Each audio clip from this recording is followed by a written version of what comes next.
નીકળો, હાલો, સામાન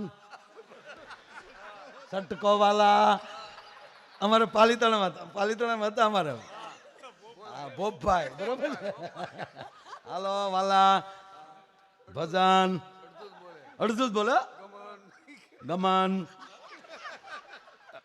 એક મારી કોઈ દી એને રામાપીરની મારા ઉપર પાછા રામાપીરના ભગત મારી ઉપર કૃપા સાહેબ મને સાંભળતા ખોટું નહીં બાકી કોઈથી બોલાય વાતું નહીં હી તો નહીં જ ધોકો હોય ધોકે થેલી બાંધી હોય થેલીમાં બધો સામાન હોય અગરબત્તીનું પાકીટ હોય બાપુ થોડીક હાકરની કાકરી હોય એવો છોકરો હોય તો હાકર આપે અને ગમે ત્યાં લાકડી આમ ટેકો દઈ પાલીતાણામાં ત્યારે ઘોડા ગાડીઓ વધારે રોડને કાંઠે આમ ટેકો દઈને ઉભેલા અને ઊભા બીબડા નોખા કાઢતા હતા એમાં ઘોડા ગાડી વાહે ઊભી રહી અને ઘોડા ગાડીના ઘોડા અહીંયા ખંભે આમ જોયો બળ્યો એમના ઘોડા ગાડી વાળો કે હાલે લે આ તો ભોપભાઈ ઘોડા ગાડી વાળાને કીધું હેઠો તો ઓલો સિંધી હતો અરે વળી ભોપભાઈ ઘોડાએ થોડું કર્યું ઘોડો કોનો કે પણ હવે ઘોડે કર્યું તારો વાક નહીં તાકે નહીં એક બાજુ વાક ઘોડાનો તાકે હા ભોપભાઈ ઘોડે ઘોડે શેઠો ઘોડા ગાડીમાં બેઠો તેને કીધું હેઠા એ હેઠા ને પછી ભોપભાઈએ જે ધોકો હોય જાય કે એક ઘોડાને મૂક્યો ને જઈ ઈ તળેટીને રોડે જઈ એકલી ઘોડા ગાડી ગઈ મહેન્દ્રસિંહના ઘર સુધી ન ઊભી રહ્યો તા ઓલો ઘોડા ગાડી વાળો એ ભોપભાઈ તા ઘોડો ગયો એમ જાહો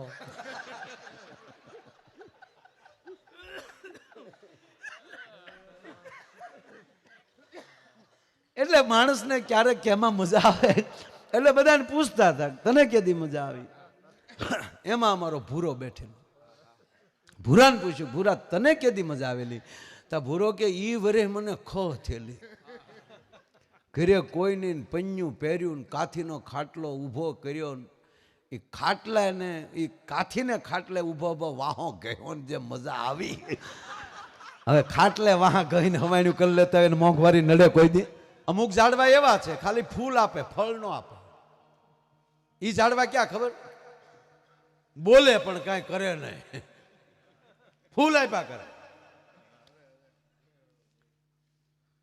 એક ઝાડ એવું છે કે ફૂલ ના આપે કેવલ ફળ આપે અમુક ઝાડ એવા છે ફળે નો આપે ફૂલે નો આપે ખાલી સાયો આપે અને અમુક ઝાડવા એ તમારી બાજુ નથી અહીંયા અમારી બાજુ બહુ તાડ ફળે નો આપે ફૂલે નો આપે સાયો નો આપે આપણા ખેતરમાં હોય અને પડસાયો કોકના ખેતરમાં પડે આવા ઘણા છે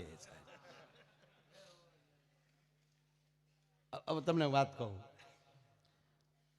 દાખલા તરીકે આ તો 31 વહી ગઈ કાલે અસર છે જ થોડી ઘણી બધા ક્યાંક કોકને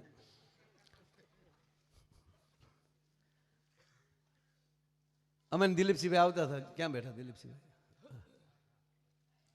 અમે દિલીપસિંહભાઈ આવતા ખરેખર સાહેબ આનંદ બહુ આવ્યો જ્યાં ઊભી રાખે ઊભી તો રખાવે ગાડી એટલે ઊભી રાખું એટલે બધા આ લે ઊભે રહો ફોટો પાડી લઈ એટલે આનંદ આવ્યો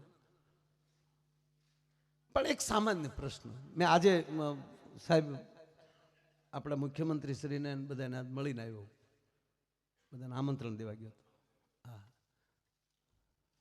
દીકરાના લગ્ન છે ને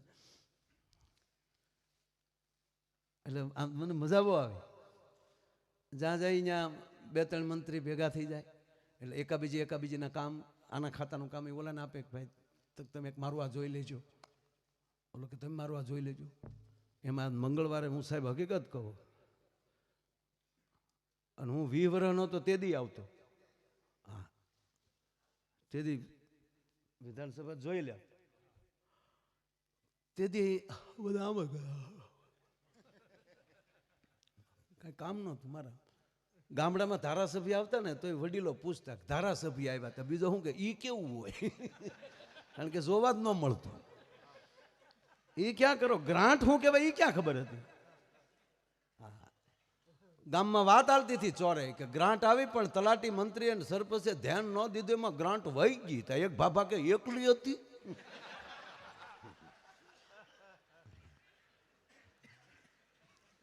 એટલે આજે હું ઘણું બેઠો, 2 વાગ્યાની વાત એટલે હાલના 6:30-7 વાગી ગયા. સાહેબની ચેમ્બરમાં 1.5 કલાક જેવું બેઠા. મને કે તમને કેવું લાગ્યું? મેં કીધું અમને અમારા ડાયરા જેવું જ લાગ્યું. મને કે કેમ? મેં કીધું અમારે ફરમાઈશો આવે ને તો અમે હોની ફરમાઈશો વહેંચી લેજે કે હાલે તમે શૈલેષ બાપુ ભજન ગાઈ લેજો, તમે ભાઈ ગીત ગાઈ લેજો, વાત તમે કહી લેજો, માયા ભાઈ તમે જોક્સ કરી લેજો. એમ બધા હોને જેને જેને આવડે છે એ ભેગું કરીને કરે ને ત્યારે જ્યારે ડાયરો સફળ થાય, એમ સમાજમાં જેને જેને જે આવડે છે એ વહેંચણી કરી અને પછી હાલતા હોય ને તો સમાજ રાજી બહુ થાય. સારું થઈ રહ્યું છે. ભગવાન સળતી કળા રાખે. લોકોના પ્રતિનિધિ થઈને જાઓ છો અને લોકોના અહીંયા હરખે એવું કરવાય બરાબર છે. એટલે ભલે પીડ્યા, ભલે પીડ્યા, ભલે પીડ્યા, એ એની ફરજ છે. આ ખરેખર જેટલા સેવા કરે ને મારા હમ ચા પાવામાં સેવામાં એને હું કોટી કોટી પ્રણામ કરું. એને હું પ્રોગ્રામ છો કે હું દિવસે કથામાં કોણે હું કીધું, સાહેબ એ કાંઈ નથી સાંભળતા, પણ એટલું કહું એને ઈશ્વર બહુ સાંભળે છે. શાબાશ છોકરાઓ શાબાશ, તમે જે આ કામ કરો છો ને. એ કોકનો દીકરો ભણતો હોય ને બાપુ, એમાંય ગરીબ માણસનો દીકરો ભણતો હોય ને, અને તમે એમ કહો ને ચિંતા ન કરતો, ગાડીની ચિંતા ન કરતો, મારી ગાડી એક દી આવશે. અને એ 4 વ્હીલમાં કોઈ દી જે છોકરો ન બેઠો હોય એની જાનમાં આપણી ગાડી મોકલીએ ને સાહેબ, એ ગાડી આપણું કોઈ દી ટાયર ન ફાટવા દે બાપુ. એ હવા હાલ્યા કરે, એ હવા. નરું સત્ય છે. ઈશ્વર બહુ બહુ ડાયા છે. ઈશ્વર, હા, ઈશ્વર કૃપા.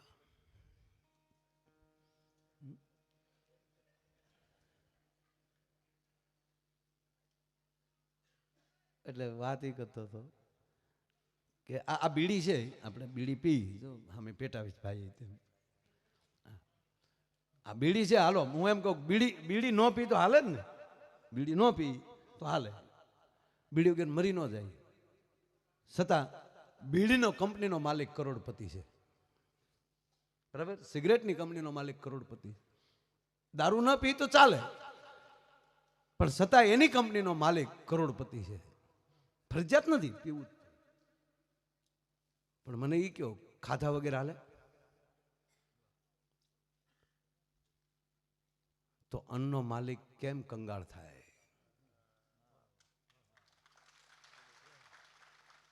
જેના વગર તમે જીવી ન શકો એ કેવલ ને કેવલ એમાં સરકાર કે કોઈ જવાબદાર નથી. જવાબદાર આપણે છીએ, કારણ કે આપણે ક્વોલિટી બનાવતા ભૂલી ગયા. આપણે આપણા જીવનને વાયડાય. કોઈક હોટલમાં જમવા જઈ તો 500 રૂપિયાની વેઇટરને ટીપ આપી દેવું, અને એ જ બકાલાની રેકડી વાળો 50 રૂપિયા કિલો આપતા. ઓછા કહે ને, ઓછા કહે ને. તમે એક બાજુ 300 રૂપિયાની એક જ શાકની ડીશ મગાવો છો, અને તમે તમારી સોસાયટીમાં કે તમારા ગામમાં બકાલાની રેકડી વાળો આવે એને આપણે તળેલા નખવીએ છીએ. રાતે અવળું દૂધ્યું હોય, પાણી પલાળીને મૂકી ગયો, સવારે એને આખી અવળું થઈ જાય. એ આપણે વેચવું છે.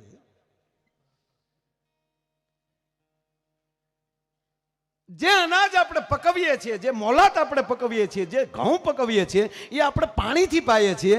એ પાણી લાઇટથી આપણે મોટરને ઉત્પન્ન કરીએ છીએ. એ આપણે ડાયરેક્ટ છેડા નાખીએ છીએ. જેના પાણ પાવામાં ચોરી આવશે એનો ભાવ આપણે નહીં લઈ શકીએ. આ નરું સત્ય કહું છું.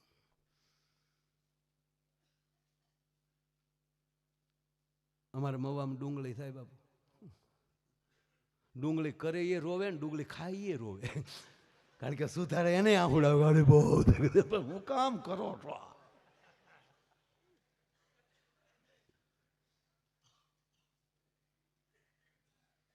કારણ કે ધરતીનો તાત ઈ ખેડૂત છે, ખેડૂત છે ઈ ધરતીનો બાપ છે.